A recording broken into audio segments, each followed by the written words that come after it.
नमस्कार मित्रों, बलराम नागर आपका स्वागत करता हूं इस प्लेटफॉर्म पे। मित्रों, हम लोग एमपीपीएससी मेंस को लेकर आज से नीतिशास्त्र कक्षाओं को प्रारंभ करेंगे, अर्थात इथिक्स की। खास करके ऐसा माना जाता है इथिक्स को लेकर कि इथिक्स में 200 नंबर का जो पेपर होता है उसमें अधिकांशतः हम 200 में से 120 या 125 नंबर ला सकते हैं। अधिकांश रूप से देखा गया है कि जो टॉपर्स बच्चे रहे हैं वो भी 120 से 125 नंबर के स्कोर के आसपास घूमते हैं। एमपीपीएससी मेंस पेपर 4 की बात कर रहा हूं मैं आप लोगों के लिए। अन्य रूपों में अगर हम लोग देखें तो लगभग 75% बच्चे जो होते हैं या विद्यार्थी जो होते हैं वो इथिक्स में 80 से 115 के मध्य स्कोर करते हैं। अब इथिक्स जैसा छोटा विषय और जो हमारे व्यवहारिक रूप से जुड़ा हुआ विषय होता है, ऐसे विषय में हम 80 से 115 के बीच में स्कोर कर रहे हैं तो कहीं ना कहीं हमें गलतियों को स्वीकारना होगा। और क्या कारण है कि हम इससे ज्यादा स्कोर नहीं कर पाते? मेरे मित्रों, मूल रूप से जो समस्या जड़ है वो मूल रूप से समस्या की जड़ ये है कि हम इथिक्स के प्रश्नों की मांग के अनुरूप, उसकी डिमांड के अनुरूप हम उसकी पूर्ति नहीं कर पा रहे, अर्थात सप्लाई नहीं कर पा रहे। आप समझिए इस चीज को कि प्रश्न क्या मांग रहा है और हम उत्तर किस रूप में दे रहे हैं। हाल ही में जैसे सिलेबस के रूप में हम लोग देखें तो सिलेबस, इथिक्स के सिलेबस को अब 4 भागों में हम डिवाइड करते हैं, खास करके पेपर के अकॉर्डिंग। जो शुरू के 20 प्रश्न आते हैं उसमें 10 शब्द लिखना है 2 अंकों में। दूसरा जो चैप्टर रहेगा उसमें आपके 8 प्रश्न होंगे, हर इकाई से 2 प्रश्न होंगे और उन प्रश्नों के अंक होंगे 5 और शब्द होंगे 50। तीसरा जो सेगमेंट होगा उसमें आपके हर इकाई से 1 प्रश्न आएगा, शुरू की 4 इकाई से, और उन इकाई से हर प्रश्न के लिए आपको 20 अंक प्रदान किए जाएंगे। उनकी शब्द सीमा रहेगी 200 शब्द। जो 5वीं इकाई हमारी इथिक्स में है पेपर 4 में एमपीपीएससी के, वो केस स्टडी की है। यहाँ पर 2 केस स्टडी आएगी, प्रकरण की बात करेंगे और उन 2 केस स्टडियों के हमें 20-20 अंक के प्रश्नों का उत्तर लिखना है, जिनकी शब्द सीमा कितनी होगी? 500। मित्रों, अब प्रश्न ये उत्पन्न होता है कि क्या कारण है कि स्टूडेंट 120-125 से ज्यादा स्कोर नहीं कर सकते, और सर हम कितना स्कोर कर पाएंगे? मित्रों, मैं आपसे वादा करता हूं कि अगर आप मेरे लेक्चर्स को इस तरह से कंटिन्यू करेंगे और हम साथ रहें तो हम इथिक्स में 140 प्लस स्कोर करेंगे आउट ऑफ 200, और कर सकते हैं। कैसे कर सकते हैं? उसके लिए हमें इथिक्स के प्रश्नों की मांग को समझना होगा। सामान्य रूप से क्या होता है, हम लोग क्या करते हैं कि इथिक्स को रटने का प्रयास करते हैं, मगअप करते हैं। इथिक्स रटने का विषय नहीं है, इथिक्स समझने का विषय है, उसको व्यवहारिक धरातल पर उतार कर उसको प्रेजेंटेशन का विषय है। जैसे कि मैंने इथिक्स को अर्थात एमपीपीएससी के अनुसार नीतिशास्त्र को 3 भागों में बांटा है। यूनिट 1 जो दार्शनिकों की बात करता है, इसमें कुल 17 दार्शनिक हैं, चाहे अरस्तु, प्लेटो, नानक, कबीर, दयानंद सरस्वती, विवेकानंद, आचार्य शंकर, चारवाक या सावित्रीबाई फुले, ऐसे 17 दार्शनिकों की चर्चा करते हैं। मित्रों, शुरुआत में ही से करता हूं आप लोगों के लिए। इन 17 दार्शनिकों से आप लोग जानते हैं कि 2 अंक में, 5 अंक में और 20 अंक में तीनों से प्रश्न आएंगे, हर दार्शनिक से प्रश्न आएंगे। अब प्रश्न की मांग क्या होती है? उदाहरण के तौर पर मैंने एक सीधा सा प्रश्न रख दिया आपके सामने कि विवेकानंद के नैतिक विचारों का वर्तमान प्रशासनिक व्यवस्था में क्या योगदान है। अब हम तो सोचते हैं सर ने तो पढ़ाया नहीं हमें, इसका लेखन कैसे करें। सीधा दूसरा क्वेश्चन हो गया कि चारवाक के नैतिक सिद्धांतों या मीमांसीय सिद्धांतों का वर्तमान शासन प्रणाली में किस प्रकार भूमिका का निर्वहन करते हैं। या हम अगली बात करें, हम दयानंद सरस्वती को ले लें, स्वामी राजा राममोहन राय को ले लें, इनके आर्य समाज के सिद्धांत क्या रहे, गुरु नानक के दर्शन क्या हैं, कबीर के दर्शन क्या हैं। मित्रों, हम सबसे बड़ी गलती ये करते हैं कि जैसा हमें नोट्स मिलता है हम उसको रट कर और उसके अनुरूप प्रश्न कॉपी में उतारने का प्रयास करते हैं, खास करके मेंस में। ऐसा कभी नहीं करना होगा हमें इनके दर्शन को उतना ही समझ। देखिए, आप लोग सब जब यहाँ पढ़ने आए हैं या इथिक्स पढ़ते हैं तो आपको कोई दार्शनिक नहीं बनना है। आपका जो मेन मोटो है वो है एग्जामिनेशन क्रैक करना। तो एग्जामिनेशन क्रैक करने का सबसे बड़ा आइडिया क्या होता है कि आप अपनी लेखन क्षमता से जो कॉपी चेकर उसको प्रभावित करो। और प्रभावित कब करेंगे आप? जब आपका प्रेजेंटेशन बहुत अच्छा होगा। और प्रेजेंटेशन कब अच्छा होगा ये मैं आपको बताऊंगा। और ये मेरा वादा है कि हम प्रश्न दार्शनिक से कैसा भी आ जाए, अगर पूछ लिया उसने अरस्तु, प्लेटो, इनके राज्य की अवधारणा को पूछ लिया, इनके न्याय के सिद्धांत को पूछ लिया, तो हम रटे रटाई बातें ना लिखते हुए उसको वर्तमान परिवेश से जोड़कर लिखें। और जब उसको हम वर्तमान परिवेश से जोड़कर लिखेंगे तो निश्चित तौर पर हम अच्छे अंक प्राप्त करेंगे। उदाहरण के तौर पर आपसे क्वेश्चन आ जाता है कि गुरु नानक के दर्शनों की वर्तमान में क्या प्रासंगिकता। अब गुरु नानक ने शब्द का प्रयोग किया कि गुरु नानक, तो सबसे पहली बात, हमें गुरु नानक के जो दर्शन है उसमें जो 10 सिद्धांत उन्होंने दिए हैं, उन 10 सिद्धांतों को वर्तमान परिवेश से कैसे जोड़ना है। जैसे उन्होंने जाति, धर्म, इनमें व्याप्त कुप्रथाओं का विरोध किया था जो भारतीय समाज में पंथ निरपेक्षता को अग्रसित करने में भूमिका का निर्वहन कर रहे हैं। अर्थात हमें हमारे संविधान के प्रति, हमारे लोकतांत्रिक मूल्यों के प्रति प्रेरित करते हैं। समझिए, रटने की जरूरत नहीं होती किसी भी दार्शनिक को। दूसरा क्वेश्चन कि गुरु नानक कहते हैं कि प्रत्येक व्यक्ति को अपनी कमाई का कुछ हिस्सा जो है शोषित वंचित वर्गों के उत्थान में लगाना चाहिए। यह प्रणाली वर्तमान में CSR के रूप में स्थापित है। CSR आप लोग जानते हैं, CSR in the sense corporate social responsibility, जो आज वर्तमान में स्थापित है। ये गुरु नानक के सिद्धांत से हम लोग उठाते हैं। समझिए, तो ये एक तरीका होता है कि हम विभिन्न दार्शनिकों को वर्तमान परिवेश से जोड़ें, हम रटे ना। अगर प्रश्न आ गया कि एक प्रशासक को गुरु नानक के दर्शन से क्या सीखना चाहिए, तो क्या सीखना चाहिए कि एक प्रशासक को हमेशा अपनी आमदनी परिश्रम से कमाना चाहिए, अर्थात भ्रष्टाचार का विरोध करना चाहिए, भ्रष्टाचार नहीं करना चाहिए। एक प्रशासक को चाहिए कि वह प्रत्येक पल कर्तव्यनिष्ठ रहे, जो उसके प्रशासनिक मूल्यों के लिए अनिवार्य हो जाता है। समझिए, ठीक है। इसी प्रकार बुद्ध आ गया, जैन आ गया, अरस्तु, प्लेटो, तो ये जो दर्शनों की हम लोग बात करते हैं, इन दर्शनों की 3 मांग होती है। देखिए, जब हम लोग दार्शनिक पढ़ते हैं, दार्शनिक में हम 3 चीजों की मांग करते हैं। फर्स्ट, उनका दर्शन क्या है। समझिएगा, मेरा तात्पर्य आपसे ये समझाने का है कि हम प्रश्न की 3 मांग होती है MPPSC में। फर्स्ट मांग होती है उसका दर्शन क्या है। सेकंड मांग होती है कि उन दर्शनों का प्रभाव क्या है।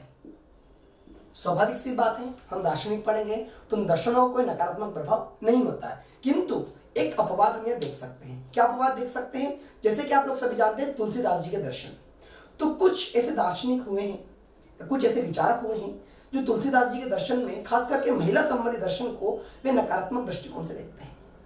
जैसे कि आप लोग जानते हैं, रामचरितमानस का एक दोहा है, ढोल कमार शूद्र पशु नारी सभी ताड़ना के अधिकारी। तो इस दोहे के आधार पर तुलसीदास जी के ऊपर एक उंगली उठती है कि ये महिलाओं को द्वितीय दर्जा का मानते रहे हैं। किंतु मैं ऐसा मानता हूं, या फिर जब हम तुलसीदास को पढ़ेंगे तो मैं इस संकल्पना को भी झूठी साबित करूंगा और मैं बताऊंगा कि तुलसीदास जी का महिलाओं के प्रति क्या नैतिक विचार थे। और ऐसे प्रश्न PSC में पूछे जाते हैं कि तुलसीदास जी के महिलाओं के प्रति क्या विचार रहे हैं, तो उन दर्शनों का क्या प्रभाव है।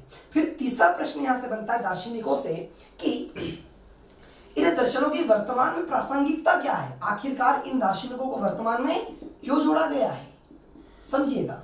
और चौथा दार्शनिक से प्रश्न बनता है कि हमारे शासन और प्रशासन में इन दार्शनिकों के दर्शन किस प्रकार उपयोगी है।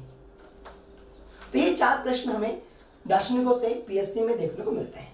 अगर हम 2 अंकों की बात करें तो 2 अंकों में दार्शनिकों से सिंपल प्रश्न आते हैं, या तो उनकी संस्था का नाम पूछ लिया जाएगा, जैसे आर्य समाज पूछ लिया, ब्रह्म समाज पूछ लिया, या फिर उनके द्वारा रचित पुस्तकों के नाम पूछ सकते हैं, कर्म योग, ज्ञान योग किसके द्वारा लिखा गया है, समझिएगा यहाँ। बट जब हम 50 शब्द और 2 शब्दों की बात करते हैं तो ये जो दार्शनिक होते हैं, इन दार्शनिकों को इन 4 के अलावा 5वां प्रश्न नहीं पूछता है। वो या तो उसका दर्शन पूछेगा, उन दर्शनों का प्रभाव क्या है समाज पर, और वर्तमान में उस दर्शन की प्रासंगिकता क्या है, और शासन प्रशासन उनके दर्शन का।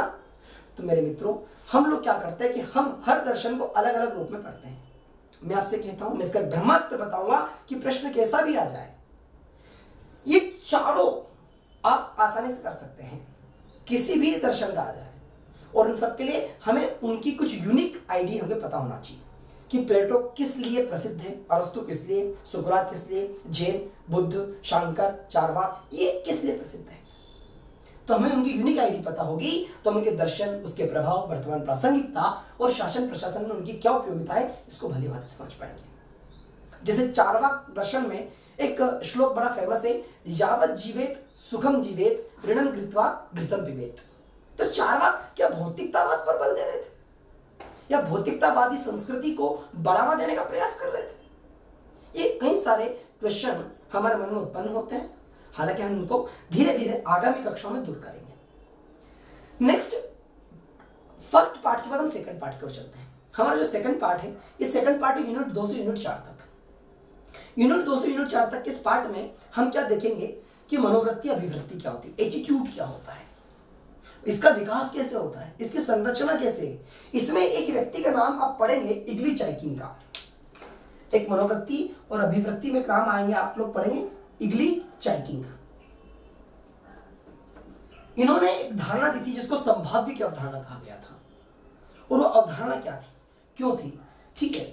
इसके बाद अभिक्षमता, प्रबोधक संप्रेषण, परसुएसिव कम्युनिकेशन, भावनात्मक बुद्धिमत्ता, अभिप्रेरणा, मूल्य, भ्रष्टाचार, इस तरह से। हालांकि इतना समय नहीं है कि मैं एक यूनिट को तोड़कर आपको समझा सकूं, आप ऊपर ऊपर के धरातल स्तर को देखते चलेंगे।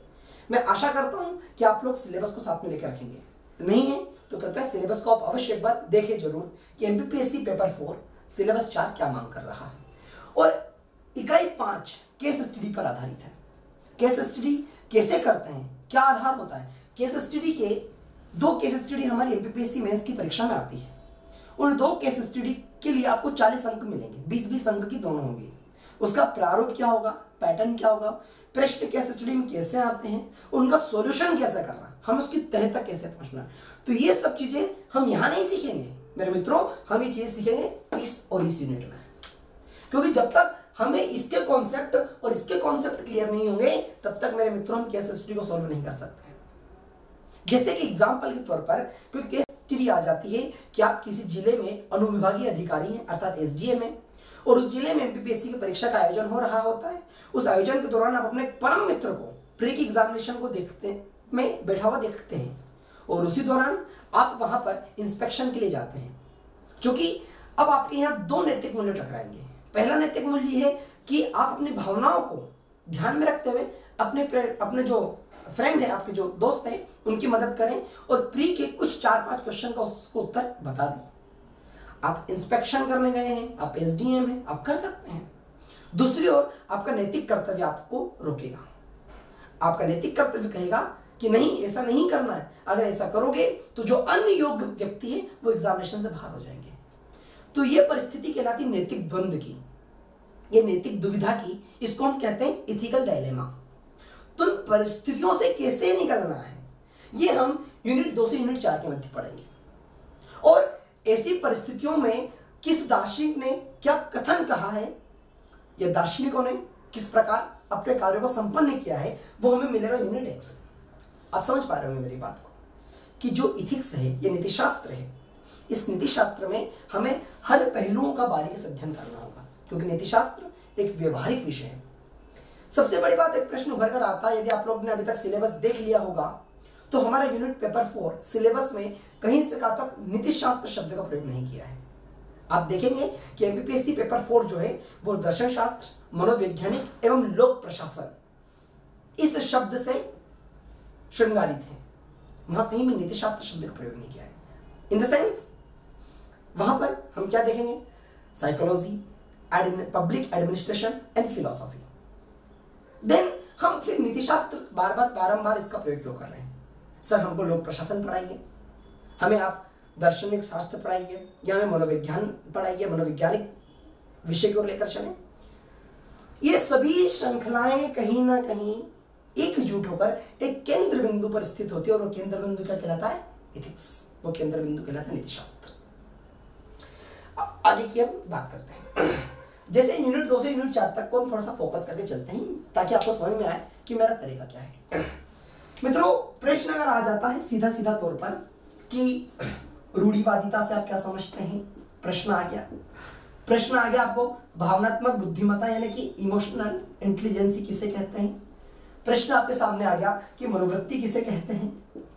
समझिएगा, आपके सामने आएगा प्रबोधक संप्रेषण क्या है।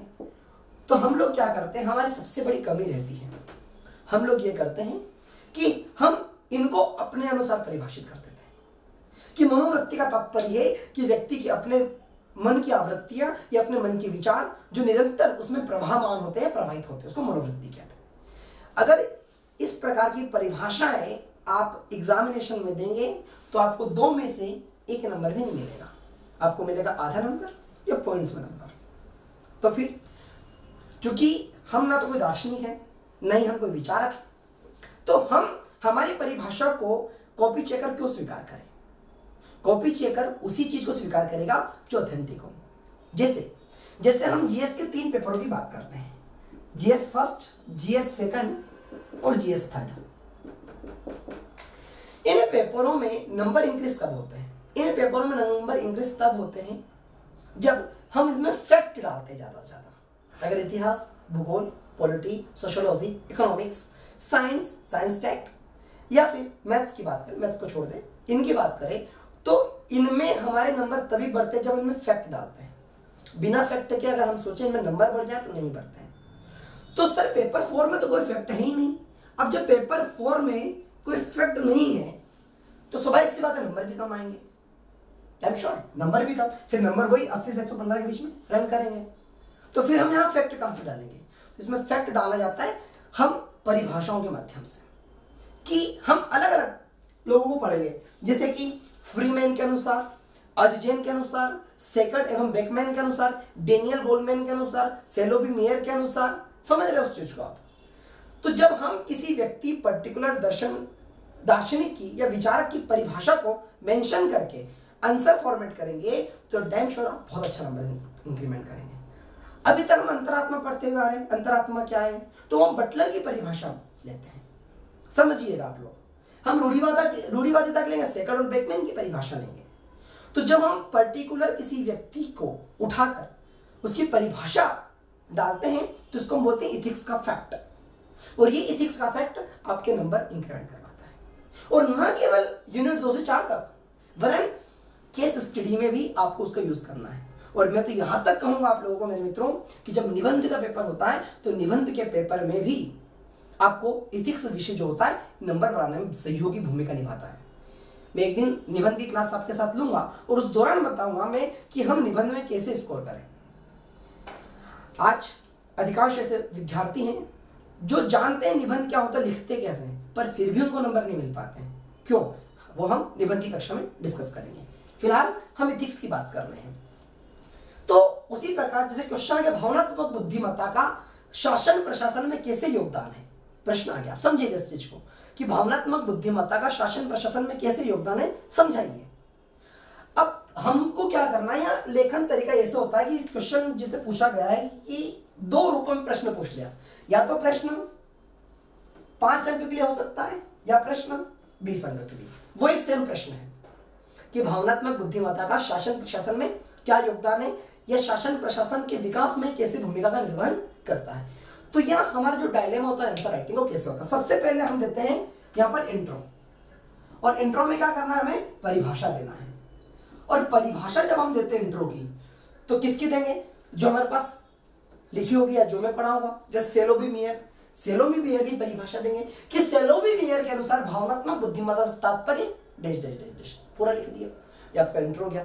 देन अब क्वेश्चन क्या है, अब क्वेश्चन है कि भावनात्मक बुद्धिमत्ता का शासन प्रशासन में योगदान या शासन प्रशासन में उपयोगिता। तो सेकंड हमारा होता है उपयोगिता या योगदान।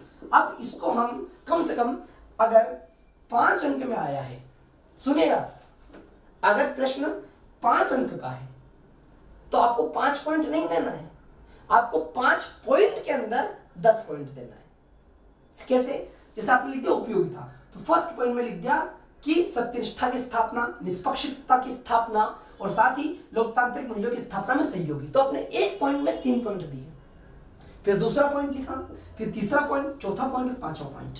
तो आप 5 पॉइंट में 10 से 12 पॉइंट दीजिए। उससे क्या होगा कि देखिए सिलेक्शन और नंबर मैंने आपको बताया कि 140 प्लस करने के 2 तरीके होते हैं। पहला तरीका है या तो आप स्वयं खूब मेहनत कर लो, या दूसरा तरीका होता है कि आप अपने जो कॉम्पिटिटर है उनके नंबर कम करवाओ। अभी नंबर कम कैसे होंगे, ऐसे नंबर वो सामने वाला 5 पॉइंट लिखेगा और आपकी कॉपी आ गई, आपने 5 पॉइंट में 10 पॉइंट लिख दिए, किसको नंबर ज्यादा मिलेंगे? और यही एमपीपीएससी अब मांग करता है। देन लास्ट में हम लिखेंगे निष्कर्ष।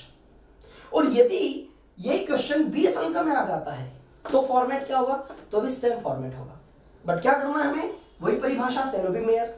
साथ में हम डेनियल गोलमैन, जो कि भावनात्मक बुद्धिमत्ता के अपने आप में प्रसिद्ध दार्शनिक हुए थे, डेनियल गोलमैन, उनकी अवधारणा को भी लेके चलना पड़ेगा। 20 अंक का क्वेश्चन आता है तो देन उसकी उपयोगिता और लास्ट में निष्कर्ष। समझिए आप लोग। तो ये इथिक्स का सबसे बड़ा फॉर्मेट होता है और हम आसानी से इथिक्स में 140 तक पहुंच सकते हैं। मित्रों, घबराने की कहीं जरूरत नहीं होती है। हम मूल रूप से विद्यार्थी जो है केस स्टडी के टॉपिक में और दार्शनिक के टॉपिक में घबराता इसलिए है कि उसके पास जो नोट्स होते हैं, विभिन्न संस्थानों के जो नोट्स लेकर चलता है, या फिर उसके पास जो बुक होती है वो अपने आप में दार्शनिक की उसके पास 150 से अधिक पेज की बुक होती है। और वो 150 पेज से अधिक की बुक पढ़ता है, उसके बाद भी जब प्रश्न आ जाता है, प्रश्न सीधा आ गया कि चारवाक के दर्शनों को वर्तमान भौतिकवादी संस्कृति से जोड़कर बताइए, साथ स्पष्ट कीजिए कि भौतिकवाद को बढ़ावा देने में चारवाक किस हद तक गुजरे हैं। अब सर ये तो कभी पढ़ा ही नहीं है, फिर परेशानी उत्पन्न होगी ना। फिर सीधा पूछ लिया कि क्षणिकवाद जो बौद्ध धर्म से संबंधित दर्शन है, उस क्षणिकवाद का शासन प्रशासन में कैसे उपयोग है, यह भी ना हमें किसी बुक में पढ़ा है। कभी भी किसी भी दर्शन को बुक से पढ़कर आप आंसर फॉर्मेट करेंगे तो नहीं कर पाएंगे। पहले उसकी की पॉइंट को समझना पड़ेगा और आखिर उसने प्रशासन से जोड़कर क्यों पूछा है। देखिए, दर्शन पढ़ाने का या दर्शन सिलेबस में डालने का जो सबसे बड़ा उद्देश्य है वो ये है कि आप नैतिक दुविधा की स्थिति में, नैतिक द्वंद्व की स्थिति में इन दार्शनिकों का सहारा लें, क्योंकि आपके कंधों पर पूरे अनुविभाग की जिम्मेदारी होगी। तो उस जिम्मेदारी को आप किस तरह से निर्वहन करेंगे यह आपको दार्शनिक सिखाते हैं। तो मैं शुरू से कह रहा हूं कि जो नीतिशास्त्र है ये व्यवहारिक विषय है और जितना इसको आप व्यवहारिक रूप में समझेंगे उतना आप नंबर इंक्रीमेंट कर पाएंगे। अन्यथा आप भी उन्हीं विद्यार्थियों की लाइन में रहेंगे जो 80 से 115 के मध्य स्कोर करते हैं।